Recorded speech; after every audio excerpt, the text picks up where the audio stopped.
লজ্জা।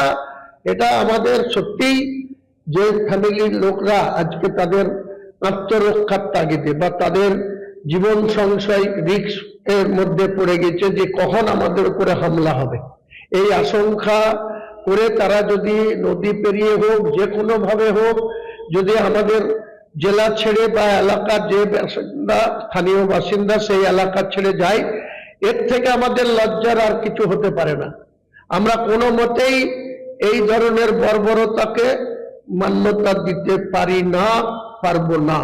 আমাদের জেলার প্রত্যেকটা ধর্মের মানুষের সুরক্ষিতভাবে বসবাস করার অধিকার রাজ্য প্রশাসনকে ব্যবস্থা করতে হবে। যারা ফেরত যাচ্ছে তাদেরকেও প্রশাসনকে ফিরিয়ে এনে তাদেরকে নিরাপদে যাতে সেখানে থাকতে পারে, দরকার হলে তাদের বাড়ির পাশে পুলিশ পিকেট বসিয়ে রেখে তাদের এই ধরনের কাউকে করতে দেওয়া